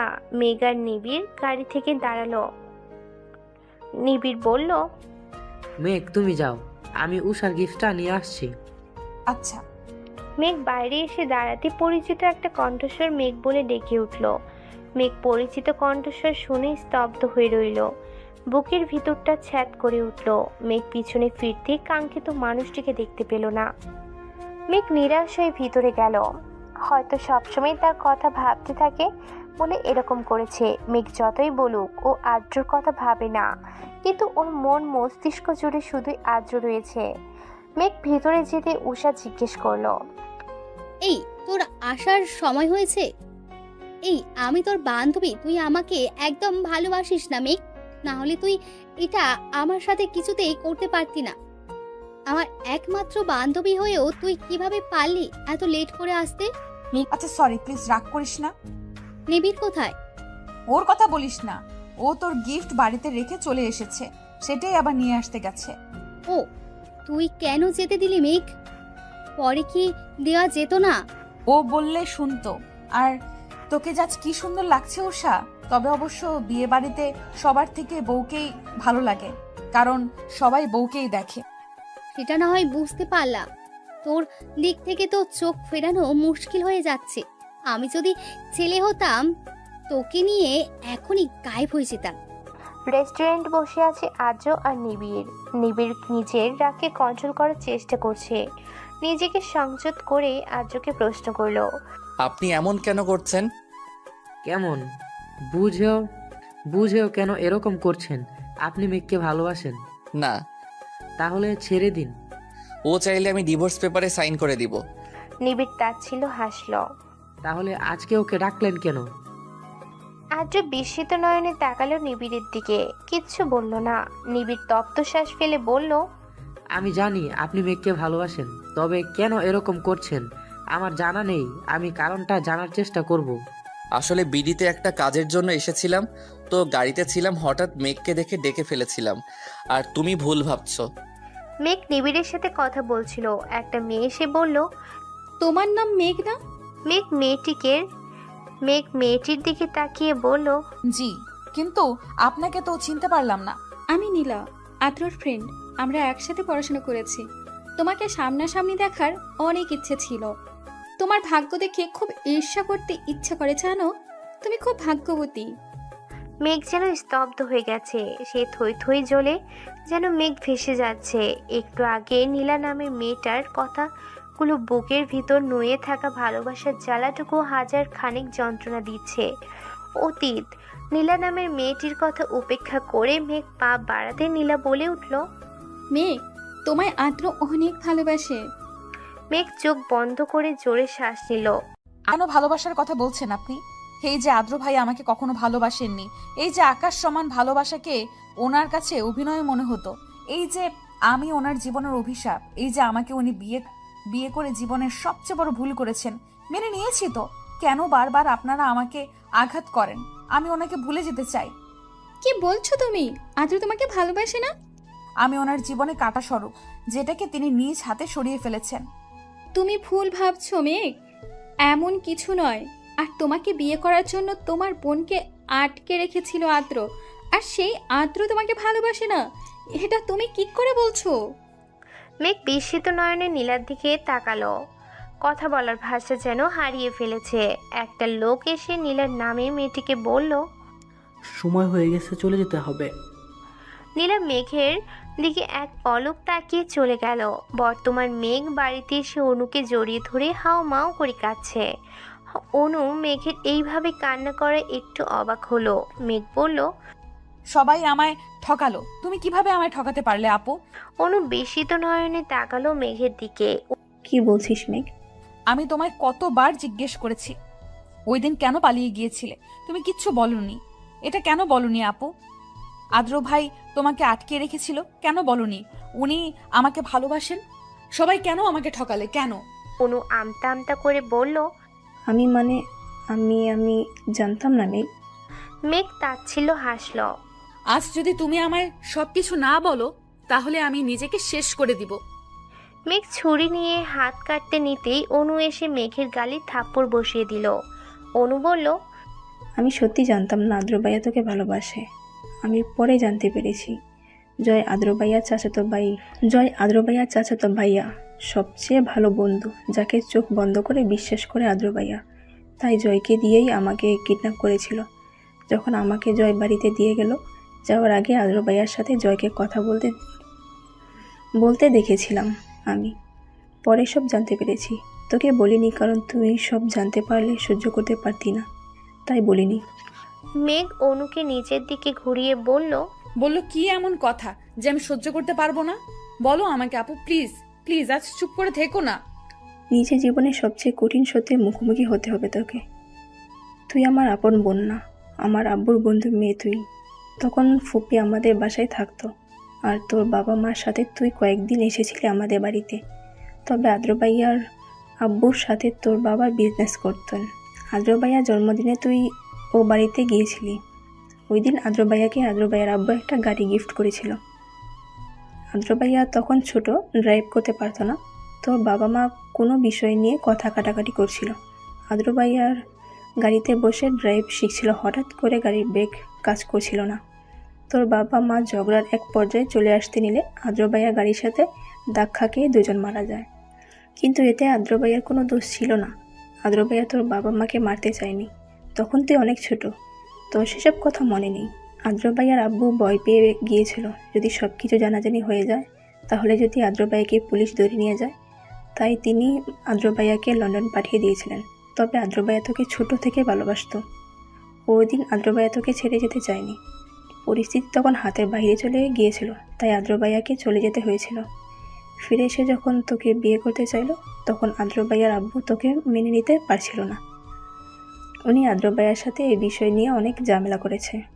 আদ্র ভাইয়া যখন সব কিছু ছেড়ে তোকে নিয়ে লন্ডন চলে যাবে, তখন আদ্র ভাইয়ার আব্বু আদ্র ভাইয়াকে ভয় দেখালেন, এটাও যদি তুই জানতে পারিস আদ্র ভাইয়ের জন্য তোর বাবা মা মারা গেছে, তাহলে তুই আদ্র ভাইয়াকে ছেড়ে চলে যাবি। পৃথিবীতে সবচেয়ে বেশি ঘৃণা করবি, হয়তো নিজেকে শেষ করে ফেলবি। তাই সেদিন আদ্র ভাইয়া তোকে ছেড়ে চলে যেতে বাধ্য হয়েছিল। আদ্র ভাইয়া তোকে সত্যিই খুব ভালোবাসে। আজ ওনার ফ্লাইট, হয়তো আজ চলে যাবে আর ফিরবে না। দুপা পিছিয়ে যায় মেঘ। নিজেকে শূন্য মনে হচ্ছে ওর। এত যন্ত্রণা আগে কখনো হয়নি। মেঘের পৃথিবীতে যেন থমকে গেছে। অনুর দিকে ছল ছল নয়নে তাকিয়ে রইল। ছুটে এসে অনুকে জড়িয়ে ধরল। নিবিড় বাইরে দাঁড়িয়ে সব কিছু শুনেছে। নিবিড় মেঘের হাত ধরে টেনে নিয়ে যায়। তাকায় মেঘ, প্রচণ্ড ব্যস্ত দেখাচ্ছে ওকে। কানে ফোন। নিবিড় বলল, আদ্রের ফোন অফ, এখনো সময় আছে, সন্ধ্যায় ফ্লাইট। মেঘ কথা বলে না। নিবিড় ড্রাইভ করতে থাকে। মেঘকে নিয়ে চলে এয়ারপোর্টে। মাথা নিচু করে বসে আছে আদ্র। কারোর পায়ের শব্দ শুনে তাকাতেই মেঘকে দেখতে পায়। মেঘকে দেখে যেন হত বুদ্ধি হারিয়ে ফেলে ছেলেটা। বলে, মেঘ, আপনি এখানে? আমাকে এত ভালোবাসেন আপনি? কথাটা বলে আদ্রের বুকে ঝাঁপিয়ে পড়ে মেঘ। আদ্র নিবিড়ের দিকে তাকাতেই নিবিড় বুঝিয়ে দিল মেঘ সব কিছু জানে। আদ্র শক্ত করে জড়িয়ে ধরে মেঘকে চিৎকার করে বলে, ভালোবাসি মেঘ, খুব ভালোবাসি, আপনার থেকেও বেশি। আর ছেড়ে যাবে না তো? আমার বেঁচে থাকার জন্য তোমাকে প্রয়োজন।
আচ্ছা, আমি তোকে মাফ করে দিয়েছি। তারপর আসমা চাকু ফেলে দিল। আমি খুবই ভয় পেয়ে গেছিলাম, কারণ আমি জানি আসমা খুবই জেদি। দুজনেই একটা বেঞ্চের উপর বসে আছি। আগে যেভাবে থাকতাম, অনেকক্ষণ দুজনে চুপচাপ বসেছিলাম। নীরবতা ভেঙে আসমাই বলল, এখনো ভালোবাসিস আমাকে? না। কেন? আগে তো বাসতি। তখন অনুভূতিগুলো জীবিত ছিল, এখন মরে গেছে। আবার জাগিয়ে তুলবি? তা সম্ভব নয়। কেন? আগে এই পৃথিবীতে আমার কেউ ছিল না, এখন আমার এক মা আর বোন আছে। তারাই এখন আমার সব। আগে আমার জীবনের কোনো লক্ষ্য ছিল না, কিন্তু এখন আছে। আর তার জন্য তোকে ভুলে থাকাটা খুবই জরুরি। আমি খুবই খারাপ একটা মেয়ে, তাই তো তোর সাথে ওরকমটা করতে পেরেছি। তুই পারবি আমাকে ভুলে থাকতে? তুই না আমাকে অনেক ভালোবাসিস? পারতে হবে, আর তার জন্যই আমি কলেজ পরিবর্তন করব। এখানে থাকলে হয়তো তোকে ভুলে থাকা সম্ভব না। তুই কলেজ কেন পরিবর্তন করবি? তোকে আমার ভালোবাসতে হবে না। তারপরও তুই প্লিজ আমাকে ছেড়ে যাস না। তুই চলে গেলে আমি কিন্তু নিজের ক্ষতি করব। তুই ভালো করে জানিস আমি চাই না তোর কোনো ক্ষতি হোক, তাই হয়তো তুই এভাবে বলছিস। কিন্তু তুই যদি আমার সত্যি ভালো চাস, তাহলে নিজের কোনো ক্ষতি করবি না। আমি তোকে ছাড়া বাঁচতে পারবো না। তোর মতো করে কেউ আমাকে ভালোবাসতে পারবে না। তুই প্লিজ আমাকে ছেড়ে যাস না। যদি কখনো জীবনে বড় হতে পারি, তাহলে আবার তোর কাছে ফিরে আসবো। আর যদি না পারি, তাহলে হয়তো আর কোনো দিনও আমাদের দেখা হবে না। আমি তোর ফিরে আসা পর্যন্ত অপেক্ষা করব। তোকে শুধু একটা কথাই বলতে চাই, যদি আমাকে সত্যি চাস, তাহলে নিজের কোনো ক্ষতি করবি না। সবসময় ভালো থাকবি, হাসি খুশি থাকবি। তুই অনেক ভালো একটা মেয়ে। এটা বলে সেখান থেকে চলে আসলাম। পিছনে তাকালাম না। জানি আসমা বেঞ্চের উপর বসে কাঁদতেছে। কাঁদুক, কাঁদলে হয়তো কষ্ট কম হবে। জানি না কখনো আসমার যোগ্য হতে পারবো কিনা। এখন জীবনের একটাই লক্ষ্য, সেটা হলো ভালো পড়ালেখা করে ভালো চাকরি করা, যাতে পরিবারের খেয়াল রাখতে পারি। যদি কখনো আসমাদের সমকক্ষ হতে পারি, তাহলে ওর কাছে ফিরে আসবো, অবহেলিত ভালোবাসার জন্য। আর যদি না পারি, তাহলে মুছে ফেলতে হবে জীবন থেকে আসমা নামটি। আজকে নিজের দোষে পারভেজকে হারালাম। যখন ও কাছে ছিল তখন বুঝতে পারি নাই, আর এখন দূরে চলে যাওয়ায় কষ্ট পাচ্ছি। জানি না ওকে আর পাবো কিনা। এসব ভাবতেছি আর বেঞ্চের উপর বসে কাঁদতেছি। তখনই মিম আসলো। তোর কি হইছে আসমা? এভাবে বেঞ্চের উপর বসে কান্না কেন করছিস? আমি অনেক ভুল করে ফেলেছি, আর সেই ভুলের জন্য আজকে পারভেজ আমাকে ছেড়ে চলে গেছে। কি হয়েছে আমাকে বল তো। মিমকে সবকিছু বললাম। সব শোনার পর ও বলল, এখন কষ্ট পেয়ে কি লাভ? পারভেজ তো আর ফিরে আসবে না। আমরা এমনই, যখন কাছে থাকে তখন তার মূল্য বুঝি না, যখন সে দূরে চলে যায় তখনই তাকে বুঝতে পারি। এখন এভাবে কেঁদে আর কি হবে? যদি ওকে সত্যিই ভালোবাসিস, তাহলে ওর জন্য অপেক্ষা করা ছাড়া আর কোনো পথ নাই তোর কাছে। হ্যাঁ, আমি তাই করব। প্রয়োজনে আমি পারভেজের জন্য সারা জীবন অপেক্ষা করব। ওকে আমি অনেক ভালোবাসি। তা এখন কান্না থামা, চল তোকে বাসায় দিয়ে আসি। জানি না আসমাকে ভুলে থাকতে পারবো কিনা। যতই ওকে ভুলে থাকার চেষ্টা করি, ততই আরো বেশি করে ওকে মনে পড়ে। তোকে এমন দেখাচ্ছে কেন বাবা? তোর কি কিছু হয়েছে? না মা, কিছুই হয়নি। আমার কাছে কিছু লুকাস না বাবা। তোকে দেখেই বোঝা যাচ্ছে যে তোর কিছু হয়েছে। আর তুই তো আজকে কলেজ থেকে তাড়াতাড়ি চলে এলি। কিছু হয়ে থাকলে আমাকে বল বাবা। মাকে আসমার সাথে ঘটে যাওয়া সব কিছু বললাম। মেয়েটাকে তো অনেক ভালোবাসিস, তাহলে ওর থেকে দূরে কেন চলে এলি? কি করতাম আমি মা? ওদের আর আমাদের মধ্যে আকাশ পাতাল ব্যবধান। ওর বাবা হয়তো কখনো এই সম্পর্ক মেনে নেবে না। মেনে না নেওয়ারই কথা। কোনো বাবাই চাইবে না তার মেয়েকে কোনো গরিব ছেলের সাথে বিয়ে দিতে। এটা তুই ঠিক বলছিস। হয়তো আসমার বাবা তার মেয়ের সুখের জন্য রাজি হতো। আর তুই কি পারবি আসমাকে বলে থাকতে? তুই ঠিকই কষ্ট পাবি, আর আমরা চাই না তুই কষ্ট পাস। মিম আমাকে বাসায় পৌঁছে দিয়ে গেল। রুমে এসে কান্না করতে লাগলাম। কিছুক্ষণ পর বাবা মা আমার রুমে আসলো। মা, তুই কি অসুস্থ? মিম তোকে বাসায় দিয়ে গেল। এ কি, তুই কান্না কেন করছিস? কি হয়েছে মা? আমাদের বোন? ও আমাকে ছেড়ে চলে গেছে মা। আমার নিজের ভুলের জন্য ওকে হারালাম। কার কথা বলছিস তুই? মা বাবাকে পারভেজের ব্যাপারে সব কিছু বললাম। ওই ছেলের এত সাহস যে আমার মেয়েকে কষ্ট দেয়। তুই চিন্তা করিস না মা, পারভেজের সাথেই তোর বিয়ে দেব। তুই শুধু ওর ঠিকানা দে। কিন্তু ও রাজি হবে না বাবা। তা নিয়ে তুই চিন্তা করিস না। আমার মেয়ে কষ্ট পাবে ওই ছেলের জন্য, তা আমি হতে দেব না। বিছানায় শুয়ে আছি, তখনই কে যেন দরজা নক করলো। মা গিয়ে দরজা খুলে দিল। কিছুক্ষণ পর আমাকে ডাক দিল। মা, এই লোকটা কে? আমি আসমার বাবা। আমি জানতে এসেছি তুমি আমার মেয়েকে ছেড়ে কেন চলে এলে। আমি জানি তুমি আসমাকে ভালোবাসো আর ভবিষ্যতেও বাসবে। ওর যোগ্য হয়ে ওর কাছে ফিরে আসবে। মানুষের যোগ্যতা তার চরিত্রে ফুটে ওঠে। আর তুমি যদি আমাকে অন্য 5টা মেয়ের বাবার মতো ভাবো তাহলে ভুল ভাববে। আমি মোটেও সেরকম নই। আমরা এখন পর্যন্ত আসমার কোনো ইচ্ছা অপূরণ রাখিনি। ও যা চেয়েছে তাই দিয়েছি। ওকে কোনোদিনও কষ্ট পেতে দেইনি। আর আজকে প্রথমবার ও কষ্ট পেল, শুধু তোমার জন্য। দেখো, আমি চাই তুমি আসমাকে বিয়ে করো। তোমার পরিচয় জানার দরকার নেই, আমরা শুধু তোমাকে জানলেই হবে। মাফ করবেন আমাকে, আমি এখন আসমাকে বিয়ে করতে পারবো না।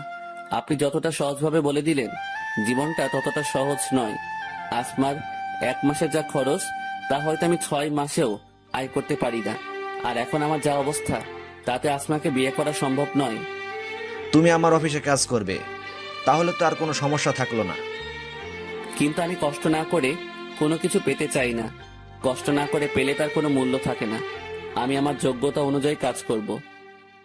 আচ্ছা, তুমি তোমার যোগ্যতা অনুসারে আমার অফিসে কাজ করবে, পাশাপাশি লেখাপড়া করবে। দেখো বাবা, আসমা তোমাকে ছাড়া বাঁচতে পারবে না। ও খুবই আবেগী একটা মেয়ে, খুব অল্পতেই মানুষকে বিশ্বাস করে ফেলে। ওকে কোনোদিনও এভাবে কাঁদতে দেখিনি, আজকে প্রথমবার দেখলাম।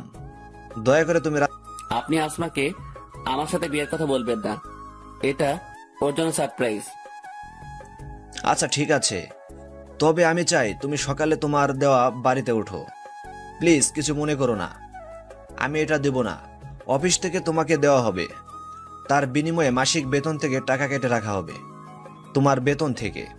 তোমরা সেই বাড়িতে উঠবা, সেখানেই বিয়ের কার্যক্রম হবে। আচ্ছা ঠিক আছে, তাহলে আমি এখন চলি, কালকেই তোমাদের বিয়ে হবে। বাবা, পারভেজ কি বললো? ও রাজি হয়নি মা। আমি জেদ করে তোর বিয়ে অন্য এক জায়গায় ঠিক করে ফেলেছি। এটা কি হয়ে গেল? তুই যদি এই বিয়ে না করিস তাহলে আমার মরা মুখ দেখবি। কথাটা আমি বলে গেলাম, মনে রাখিস। এটা কি হয়ে গেল? আমি পারভেজকে ছাড়া অন্য কাউকে কি করে বিয়ে করব? ও তো আমাকে বলেছিল যে আমার কাছে ফিরে আসবে, কিন্তু এই বিয়ে না করলে বাবা আত্মহত্যা করবে, আর আমি তা কিছুতেই হতে দিব না। প্রয়োজনে বাবার জন্য নিজের ভালোবাসা বিসর্জন দেব। আজকে আমার বিয়ে, কিন্তু আমার তাতে কোনো খেয়াল নেই। আমি শুধু পারভেজের কথা ভেবেই চলেছি। কার সাথে আমার বিয়ে হচ্ছে তা জানারও ইচ্ছে নেই। কবুল বলার সময় বারবার চোখের সামনে পারভেজের মুখটা ভেসে উঠল। তখনই বাবার কথা মনে পড়ে গেল। তারপর কবুল বলে দিলাম। বাসর ঘরে বসে আছি, শুনেছি এই দিনটা নাকি মেয়েদের জীবনের শ্রেষ্ঠ রাত, কিন্তু আমার কাছে আজাবের মতন মনে হচ্ছে। কিছুক্ষণ পর কেউ একজন বাসর ঘরে প্রবেশ করলো, তারপর বলল, শুনেছি বাসর ঘরে স্বামী আসলে তাকে সালাম দিতে হয়, কিন্তু আপনি তা জানেন না মনে হচ্ছে। দেখুন, আপনাকে আমি স্বামী হিসেবে মানতে পারবো না। আমি অন্য একজনকে ভালোবাসি, বাবার জন্য বিয়েটা করেছি। আপনি বললেই তো আর হবে না। আপনি আমার বউ, আপনার উপর আমার অধিকার আছে, আর আমি আমার অধিকার আদায় করেই ছাড়বো। দেখুন, ভালো হবে না কিন্তু। যখনই সামনে তাকালাম আমি অবাক পারভেজকে দেখে। তুমি আমাকে অনেক কষ্ট দিয়েছো, তাই তোমাকে তার শাস্তি দিলাম। তুমি জানো আমি কতটা কষ্ট পেয়েছি? আর কখনো কষ্ট দিব না, তোমাকে অনেক ভালোবাসবো। আমি খুবই দুঃখিত তোমাকে অপমান করার জন্য। দয়া করে আমাকে মাফ করে দাও। এসব কথা এখন বাদ দাও, রাজ্যে ফুরিয়ে যাচ্ছে। বাসর করবো কখন? আজকে কোনো বাসর হবে না। কেন? তুমি আমাকে কষ্ট দিয়েছো তাই। তুমি বললেই তো আর আমি মানবো না। আমি আমার অধিকার ঠিকই বুঝে নিব। এটা বলেই আসমাকে জড়িয়ে ধরলাম। এই সবাই দেখছে তো, লাইট বন্ধ করো। লাইট বন্ধ করে আসমাকে নিয়ে সুখের সাগর পাড়ি দিতে গেলাম।